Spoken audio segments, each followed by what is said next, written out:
ஸ்ரீமதே ராமானுஜாய நமக. ஸ்ரீ கிருஷ்ண கண்ணையாலால் கி ஜெய்.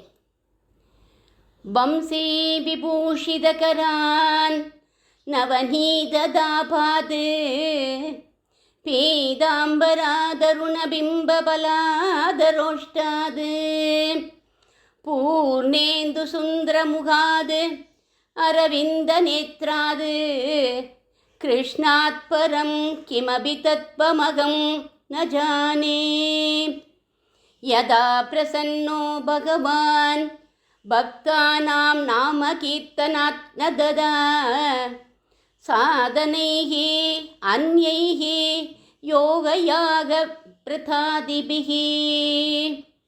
அனைவருக்கும் அடியேனுடைய பணிவான நமஸ்காரம். ஸ்ரீ நாராயண தீர்த்தருங்கிற மகானோட ஆச்சரியமான சரித்திரத்தை இன்று யதாமதி விண்ணப்பிக்க ஆசை. பிழை இருப்பின் க்ஷமிக்க பிரார்த்திக்கின்றேன். சுயப்பதியான பகவானை அடையறதுக்கு மிகவும் சுலபமான மார்க்கம் பஜனை. கீர்த்தனீய சதா ஹரிஹி அப்படின்னே சொல்வார்கள். பகவானுக்கு கானந்தான் ரொம்ப பிடிக்குமா. இசையில் மயங்கக்கூடியவன் அவன். பிரம்மனிஷ்டர்கள்லாம் கானம்தான் பண்ணினாலாம். 4 வேதங்களில் சாமவேதம்னு ஒன்று இருக்குது. அது கானமாக தான் இருக்குது. அதை கானம்தான் பண்ணுவா. ராமாயணத்தை லவக்குச்சர்கள் மதுரமான குரலில் பாடினா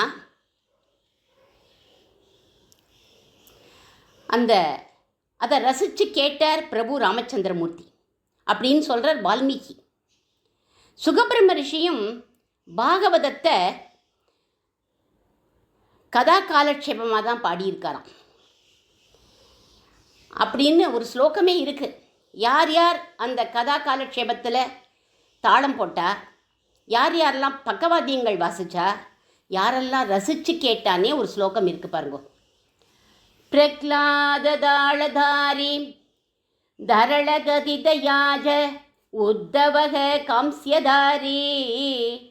பிரக்லாதன் கரதாளம் போட்டுட்டு உட்காண்டிருந்தான். உத்தவர் ஒரு வெண்கலத்தினால ஆன ஜால்ராவை வச்சுட்டு தட்டின்னு இருந்தாராம். வீணாதாரி சுரரிஷிஹி ஸ்வர குச்சலதயா ராககர்த்தா அர்ஜுனோ பூது. நாரதர் வீணை வாசிக்கிறார். அர்ஜுனனுக்கு நல்ல சங்கீத ஞானம். எப்படி அவனுக்கு அந்த சங்கீத ஞானம்னா, ஊர்வசியினுடைய அனுகிரகத்தினால அவனுக்கு சங்கீத ஞானம். ஒருத்தர் உபன்யாசம் பண்ணுறா, ஒருத்தர் ஆலாபனை பண்ணுறான்னா அதை எடுத்து வாங்கணும் இல்லையா, அதை ஆலாபனை பண்ணணும். அதனால் ராக ஆலாபனை பண்ணுறான்னா அர்ஜுனன். இந்திரோவாதிம் மிருதங்கம். சாட்சாத் தேவராஜரான இந்திரன் மிருதங்கம் வாசிக்க வந்துட்டானான். இப்படி சுகபிரம்ம ரிஷி கதா கலட்சேபம் பண்ணால் அதை கேட்கறதுக்கு 4 பேர் இருக்கணுமா வேண்டாமா?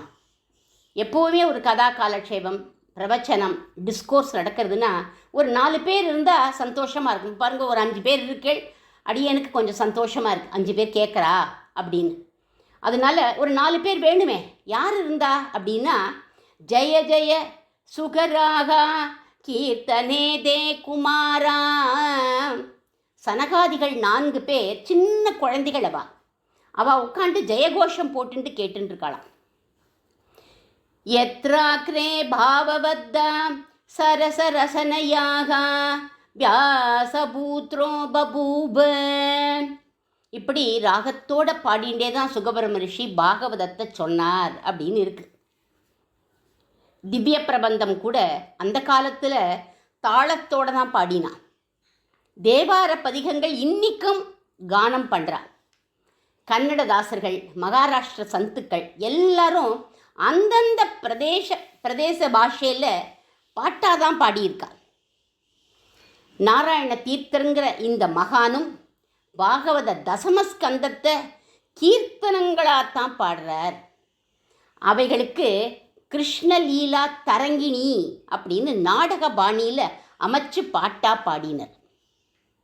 ராமாயணத்தில் முதல் ஸ்லோகம் மா நிஷாத பிரதிஷ்டாந்தம் அப்படின்னு ஆரம்பிக்கும்.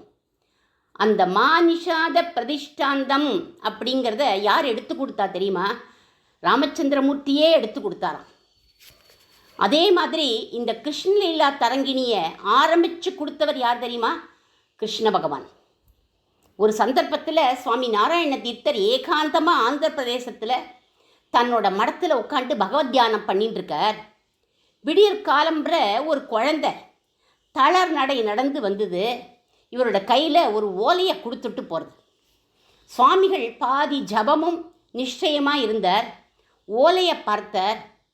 அதில் மங்களாலய மாமவ தேவா அப்படின்னு எழுதியிருக்கு. இது என்ன? அந்த குழந்தை எங்க அப்படின்னு வாசலில் ஓடி வந்து பார்க்குறார்.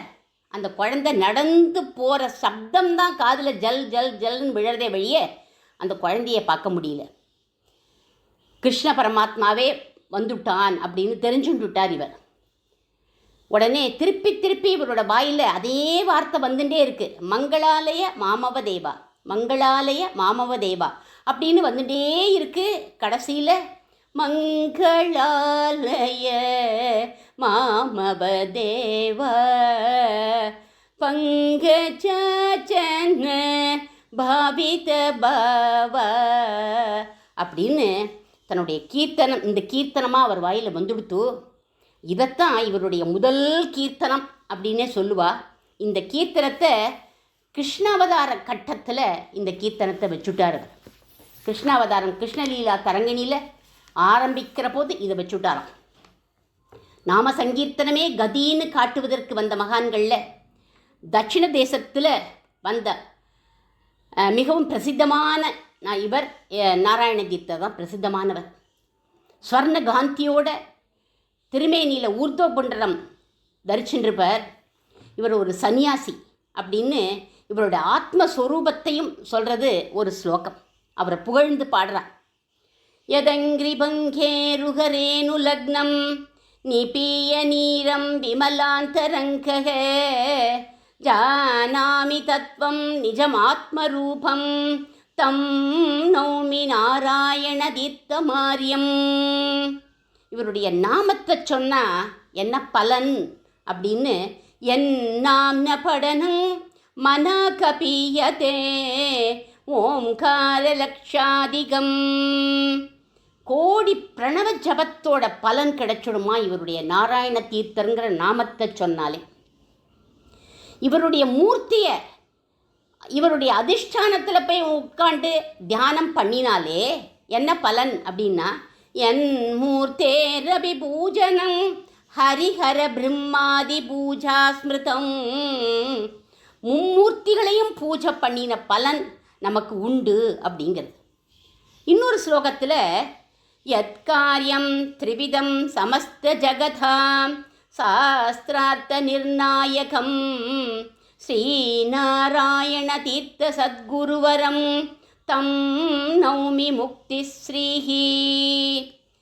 திரிகரணத்தினாலேயும் லோகத்துக்கு நல்ல மார்க்கத்தை சொல்கிறதிலேயே லட்சியமாக இருந்த இவருடைய ஸ்ரீபாத தீர்த்தமே நமக்கு ஆத்ம ஞானத்தை உண்டாக்கிடும்னு இவருடைய புகழ் சொல்லப்படுறது இந்த ஸ்லோகங்களில். கிருஷ்ண லீலையே சொல்ல வந்த நாராயண தீர்த்தர் லோகத்துக்கு நாம கீர்த்தனமே கதி அப்படின்னு அவர் உபதேசம் பண்ணுறார். ராமகிருஷ்ண கோவிந்தேதி நாம சம்பிரயோகே காமமிக ஸ்நாதவ்யம் சர்வம் த்வம் பிரயாகே. பிரயாகேயில் போய் ஸ்நானம் பண்ணால் சுத்தம் உண்டாகும், உடம்பு சுத்தி அடையும். எல்லா காரியங்களும் ஸ்நானம் பண்ணிட்டு தான் பண்ணணுங்கிற போது இந்த பகவன் நாம கீர்த்தனத்துக்கு ஸ்நானம் கூட தேவையே இல்லை அப்படிங்கிறார். ஏன்னா யஸ்மரே புண்டரீகாட்சம் சபாகி அபியந்திர ஸ்துதிகி அபவித்திரக பவித்ரோவா. அபவித்திரனாக இருந்தாலும் சுத்தமாக இல்லை அப்படி இருந்தாலும் இல்லை பவித்திரனா சுத்தமாக இருந்தாலும் புண்டரீகாட்சா அப்படின்னு அவன் நாமத்தை சொல்லிட்டாலே உனக்கு ஸ்நானம் ஆயிடுத்து அப்படிங்கிறார் நாராயண தீர்த்தர்.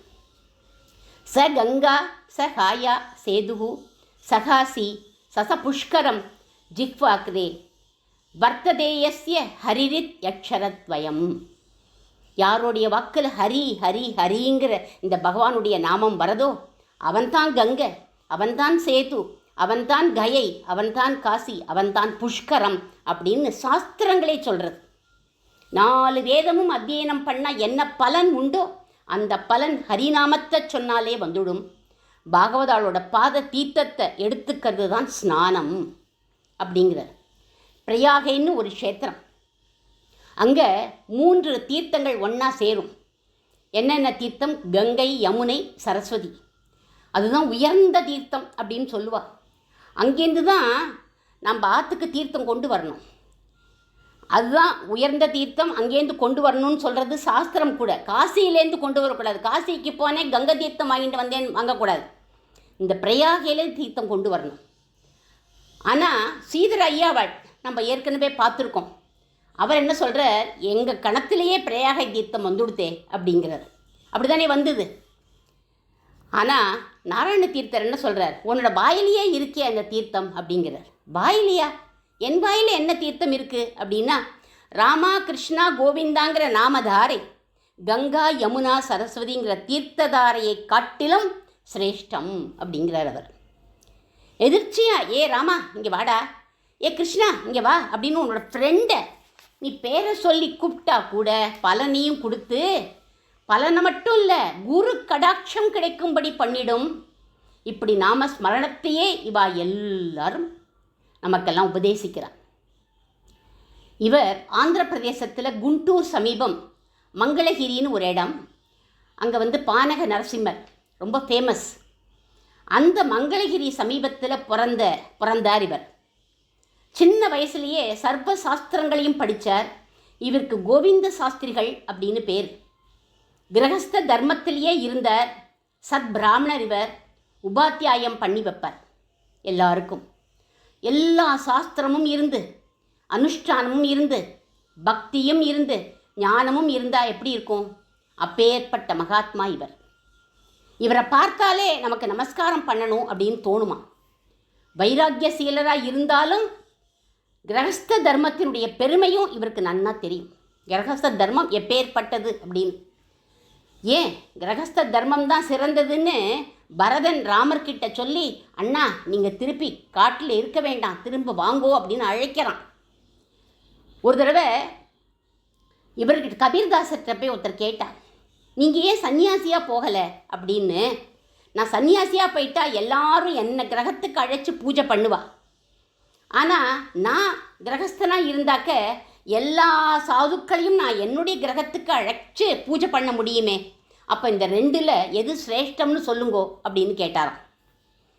ஒரு நாளைக்கு நாராயண தீர்த்தர் பக்கத்து கிராமத்துக்கு போயிட்டு திரும்பி வரார். கோதாவரியை தாண்டி தான் வரணும். கோதாவரியில் தண்ணி பிரவாகமாக போகிற போது அத்தனை இல்லை தண்ணி பிரவாகம். திரும்பி வரப்போது ரொம்ப ஜாஸ்தி ஆகிடுது. அதனால என்ன பண்ணால் அங்கே போட்டெல்லாம் ஒன்றும் இல்லை. சரி நம்ம நீஞ்சி போய், ஏன்னா இவருக்கு நீச்சல்லாம் தெரியும், நல்ல சாஸ்திரம் மட்டும் இல்லை, நன்னா பாட்டு பாடுவார், ரொம்ப நன்னா பாடுவார். சரி நம்ம நீஞ்சி போயிடலாமே அப்படின்னு நினச்சிட்டு கோதாவரியில் இறங்கினார். போக போக போக போக பிரவாகம் அதிகமாகிட்டே போகிறது. இவரால் சமாளிக்கவே முடியல. கையில் வச்சுருந்த ஒரு மடிசஞ்சின்னு சொல்லுவாள், அது கையில் இருக்குது. அதுவும் அந்த பிரவாகத்தில் அடிச்சுட்டு போயிடுது. அப்போ நினச்சிக்கிறார், துர்மரணம் வந்துடுத்து அப்படின்னா என்ன சம்பவிக்கும் அப்படின்னாக்க, இவ்வளவு சாஸ்திரங்களை நம்ம படிச்சுட்டு துர்மரணம் வந்துடுத்து அப்படின்னாக்க நல்ல சம்ஸ்காரம் இல்லாமல் போயிடுமே, என்ன பண்ணலாம் அப்படின்னு யோஜனை பண்ணார். அந்த சமயம் ஆபத் சந்நியாசம் பண்ணிட்டுட்டா மோட்சம் சித்திக்கும்னு அவருக்கு தோணித்து. ஏன்னா மரணம் சம்பவிக்க போகிறதுன்னு தெரிஞ்சுடுத்து. அதனால அந்த ஆபத் சந்நியாசம் வாங்கிட்டோம்னா துர்மரணத்துக்கு அது துர்மரணம் ஆகாது அப்படின்னு மனசில் இவருக்கு தோணி போயிடுது. அதனால் இவருக்கு தான் எல்லா தர்மமும் தெரியுமே. அதனால் கோதாவரி தீர்த்தத்தை கொஞ்சம் கையில் எடுத்தார். காமினி காஞ்சனம் கீர்த்தி, காமினி காஞ்சனம் கீர்த்தி இல்லைன்னா மண் அப்படின்னு சொல்லலாம். இந்த 3 ஆசைகளையும் விட்டேன் அப்படின்னு சொல்லி அந்த தீர்த்தத்தை கோதாவரியில் விட்டார். கொஞ்ச நாளைக்கெல்லாம் கோதாவரி இவரை கொண்டு போய் கரையில் சேர்த்துட்டார். கிரகத்துக்கு வரார். இவருடைய மனைவி தூரத்திலேந்து இவரை பார்க்குறா. காஷாயம், தண்டம், தலை முண்டனமாக வர காட்சி அவளுக்கு தெரியறது. இது என்ன, சந்நியாசம் வாங்கிட்டுட்டாரா? அவளுக்கு ஒரு பயம் வந்துடுத்து, கூடவே துக்கம், ரொம்ப கவலையாக போயிடுத்து, வருத்தமாக போயிடுத்து. உடனே நினச்சிண்டா, இப்படி சந்நியாசம் வாங்கிட்டு கிரகத்துக்கு வந்தால் லோகத்தில் உள்ளவாள்லாம் தப்பாக பேசுவாளே அப்படிங்கிற எண்ணம் வந்துடுத்து. உடனே அவரை விழுந்து நமஸ்காரம் பண்ணினா, அழறா. இப்படி ஆசிரம ஸ்வீகாரம் பண்ணிட்டுட்டேளே அப்படின்னு கேட்குறா. கேட்ட உடனே அவர் சொல்கிற, நான் சந்நியாசமெல்லாம் வாங்கிக்கலாமா அப்படின்னார். ஆனால் ஆபத் சந்நியாசம்னு மானசீகமாக பண்ணின தியாகம் இவளுடைய கண்ணுக்கு சந்நியாச ரூபத்தை காட்டிடுத்தே. இது பகவானுடைய சங்கல்பம் அப்படின்னு நினச்சார். வீட்டு கிரகத்துக்குள்ளேயே வரலை. உடனே அப்படியே திரும்பி போயிட்டார். நேர காசிக்கு போனார். ராமானந்த தீர்த்தர் அப்படிங்கிற மகான்கிட்ட சந்நியாசம் வாங்கிட்டுட்டார். நாராயண தீர்த்தர் அப்படிங்கிற தீட்சா நாமத்தை கொடுத்தார் அவர். பிக்ஷா நியமத்தோடையே சஞ்சாரம் பண்ணின்னு இருக்கார் இவர். ஆந்திர பிரதேசம் நோக்கி வந்துட்டுருக்கார். ஒரு சின்ன வயசு பெண், கல்யாணம் ஆயிருக்கு, ஓன்னு கதறி அழறா. பாம்பு தீண்டி என் கணவர் போயிட்டாரே அப்படின்னு அந்த பெண் அழறது. அந்த பெண் பேரில் இவருக்கு ஒரு கருணை வந்துடுத்து. கருட பகவானை குறித்து ஸ்ரீ நாராயண வாகன சிதமுனி மண்டல பாவன அப்படிங்கிற முகாரி ராக கீர்த்தனத்தை பாடுறார். ஏன்னா இவருக்கு நன்னா சங்கீதம் தெரியுமே, அதனால அந்த கீர்த்தனத்தை பாடுறார். பாடிண்டே இருக்கிற போதே ஆகாசத்தில் கருட பக்ஷி பறந்து வந்தது. அதோட நிழல் பாம்பு தீண்டி அவனோட உடல் மேலே பட்ட உடனே அந்த விஷ உபாதை நீங்கி அவன் எழுந்துட்டான். கொஞ்சம் கொஞ்சமாக ஆந்திராவில் ஒரு மடத்தில் தான் உட்காந்து தியானம் பண்ணின்னு இருக்கார். அப்போ தான் ஸ்ரீகிருஷ்ணரே வந்து மங்களாலயங்கிற வரிகள் எடுத்து கொடுத்தான்னு நம்ம பார்த்தோம் இல்லையா. இனிமே தான் இவர் கிருஷ்ணலீலா தரங்கிணி எழுத போகிறார். ஆந்திராலேருந்து கொஞ்சம் கொஞ்சமாக தமிழ்நாடு நோக்கி வர. அப்படி வந்துட்டுருக்கிற போது அவருக்கு ஒரு வயத்து வலி வந்துடுத்து. எந்த ஹேதுவும் இல்லை, ஆனால் வயத்தை வலிக்கிறது. இது ஈஸ்வரனுடைய லீலை அப்படின்னு நினச்சிண்டார். எந்த பரிகாரத்தையும் செஞ்சுக்க விரும்பலை அவர். இவர் மட்டும் இல்லை, எந்த சன்னியாசியுமே பரிகாரத்தை விரும்ப மாட்டா, பரிகாரம் தேடணும்னு விரும்ப மாட்டா. ஏன், கடைசி காலத்தில் கிருஷ்ணபிரேமி சுவாமிகள் கூட எத்தனையோ பேருக்கு அவர் தீர்த்தம் கொடுத்து தீர்த்து வச்சிருக்கார். ஆனால் அவர், நான் இதை வந்து பிராரப்தம், இதை அனுபவிக்கணும்னு அனுபவித்தார். அதே மாதிரியே இவரும், இது என்னுடைய பிராரப்தம், நான் அனுபவிக்கிறேன் அப்படின்னு இருந்துவிட்டார். தீராத வயத்து வலியோட திருப்பதி க்ஷேத்திரத்துக்கு வரார். வெங்கடேச பெருமாள் கிட்ட சரணாகதி பண்ணுறார். கலௌ வெங்கட நாயகான்னு கலியில் பிரத்யக்ஷ தெய்வமாச்சே அவன். வெங்கடாத்ரி சமோஸ்தானம் பிரம்மாண்டே நாஸ்தி கிஞ்சன, வெங்கடேச சமோதேவோ நா பூதோ நா பவிஷ்யதி. வெங்கடாச்சலம் போன்ற ஒரு க்ஷேத்திரம் இந்த பிரம்மாண்டத்திலேயே கிடையாது. வெங்கடேஸ்வரன் போல ஒரு தெய்வம் திருபுவனத்திலையும் கிடையாது. அப்பேற்பட்ட ஒரு பிரத்யக்ஷ தெய்வம் ஸ்ரீனிவாச பெருமாள், தயாசாகரன் அவன். அவன் இவருக்கு காட்சி கொடுத்தான், தரிசனம் கொடுத்துட்டு சொல்கிறான், வராகபுரிங்கிற ஒரு க்ஷேத்திரத்துக்கு போ, உனக்கு விமோச்சனம் ஏற்படும் அப்படின்னு. எங்கே இருக்குது அந்த வராக க்ஷேத்திரம் அப்படின்னு தேடிண்டே வர தமிழ்நாட்டுக்கு வந்துட்டார். கிராமங்களில் இருக்கிறவாழ்கிட்டலாம் போய் வரகூர் எங்கே இருக்குது அப்படின்னு கேட்டார். ஒருத்தருக்குமே தெரியல அந்த க்ஷேத்திரம் எங்கே இருக்குன்னு. போய் காவேரியில் ஸ்நானம் பண்ணி அனுஷ்டானத்தெல்லாம் முடிச்சுட்டு தியானத்தில் உட்காண்டார். அந்த சமயம் இவருக்கு எதிர்ப்புற ஒரு வராகம்னா பன்றி, அது தோன்றித்து. அதை பார்த்தா சாதாரண பன்றியாக தெரியல. பார்க்குற போது அந்த பன்றி என்ன தெரியுமா பண்ணித்து, ஏதோ ஒரு ஜாடை காமிச்சு ஓடுறது. உடனே இவர் எழுந்துட்டு அது பின்னாடியே ஓடினார். கொஞ்சம் தூரம் போன உடனே அது மறைஞ்சு போயிடுது. இவர் தேடிண்டே வர ஒரு விக்னேஸ்வரர் கோவில், கணபதியோட கோவில் அங்கே வரது, பிள்ளையார் கோவில் வரது.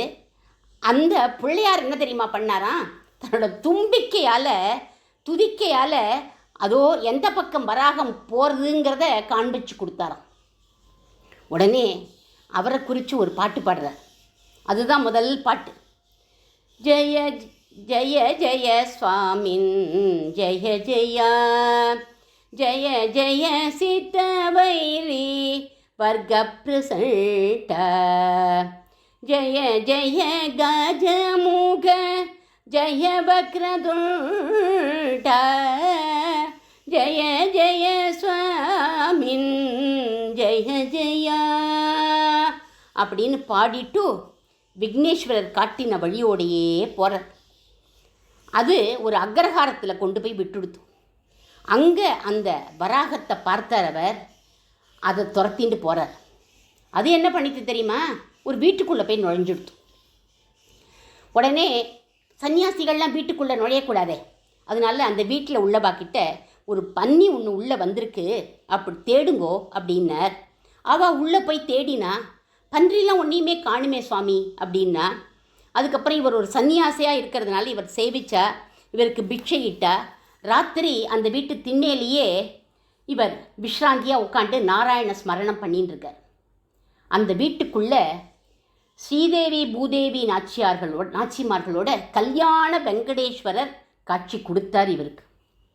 ஆச்சரியப்பட்டு போயிட்டார். அப்போ இந்த வீட்டில் ஏதோ இருக்கணும் அப்படின்னு நினச்சார்.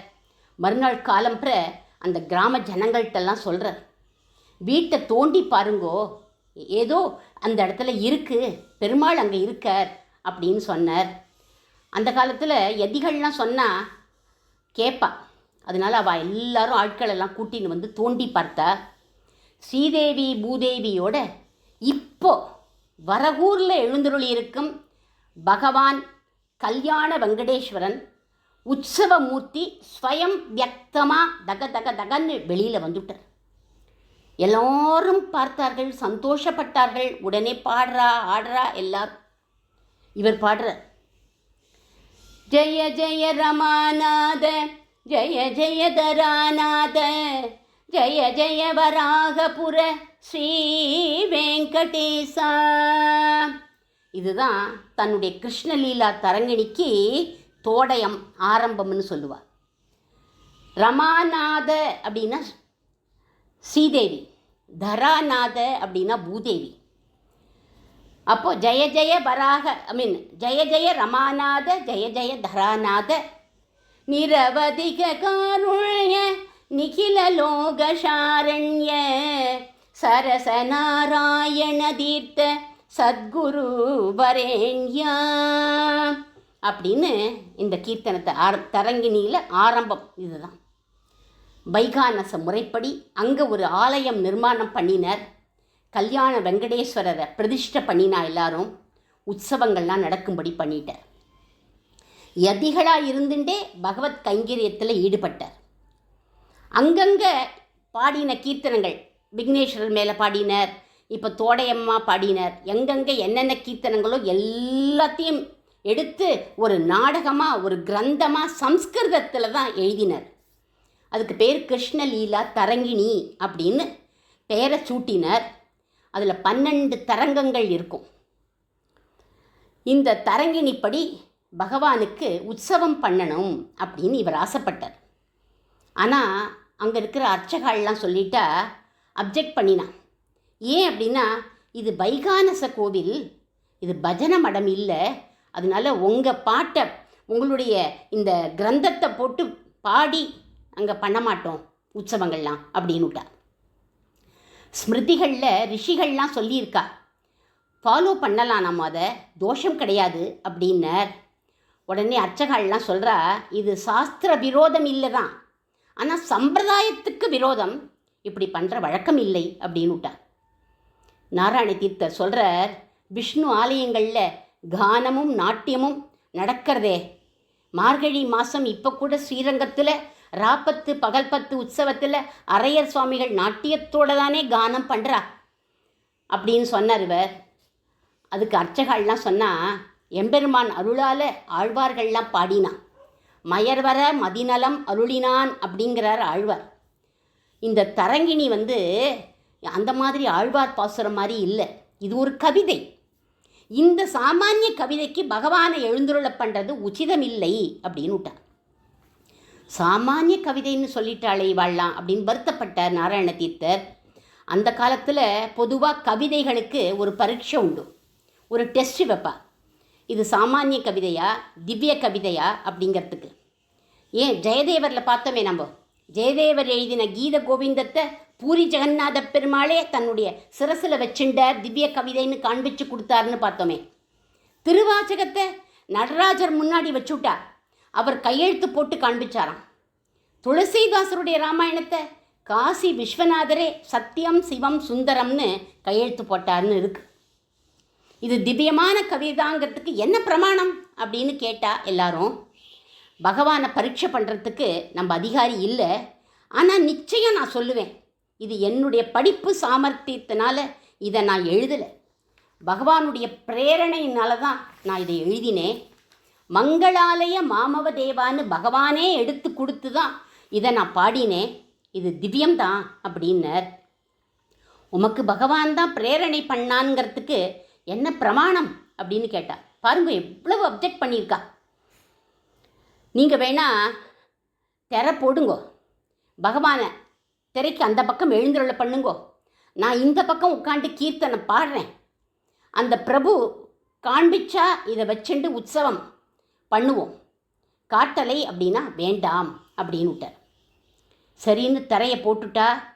திரைக்கு வெளியில் உட்காந்து இவர் கிருஷ்ணலீலா தரங்கிணியை பாடுறார். மாதவ மாதவ கிருஷ்ண மங்களாலய ஸ்ரீ கிருஷ்ணா அப்படின்னு ஆரம்பிக்கிறார். பகவான் காலில் சலங்க கொஞ்ச ஜல் ஜல் ஜல் ஜல்லுன்னு நர்த்தனம் ஆடுற சப்தம் எல்லார் காதுலேயும் விழறதான். எல்லாரும் நிதர்சனமாக அந்த சப்தத்தை கேட்டால் பார்த்தா நிரூபணம் ஆயிடுது.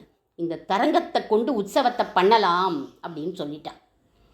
இந்த வரகூரில் அங்கே நடக்கிறது உரியடி உற்சவம்னு ரொம்ப ஃபேமஸ், ரொம்ப பிரசித்தம். வருஷா வருஷம் உரியடி உற்சவம் பண்ணுவா. இன்றைக்கும் நடக்கிறது. அந்த சமயம் இவருடைய தரங்கிணியை தான் சிஷ்யாள்லாம் பாடுவா. எல்லா லீலைகளையும் பாகவதாள் அனுகரணம் பண்ணுவா. பாகவதா எல்லாரும் எல்லா கைங்கரியும் அங்கே பண்ணுவா. கிருஷ்ணலீலா தரங்கிணிங்கிற ஆச்சரியமான ஒரு காவியத்தை பண்ணி பிரசித்தி பெற்ற மகான் இந்த சுவாமி நாராயண தீர்த்தர். இவரோட வாழ்க்கையில் நடந்த சில அதிசயங்களை நம்ம அடுத்த எபிசோடில் அனுபவிப்போம். இவருடைய ஒரு கீர்த்தனம், ரொம்ப ஃபேமஸான கீர்த்தனம், அந்த கீர்த்தனத்தோடு அடியேன் இன்றைய பதிவை நிறைவு செய்கிறேன். கிருஷ்ண கண்ணையா லால் கி ஜெய்.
ಚರಣ ನಾರಾಯಣ ತೀರ್ಥಾಚಿತ ಚರಣ ಗೋವರ್ಧನ ಗಿರಿಧಾರ ಗೋವಿಂದ ಗೋಕುಲ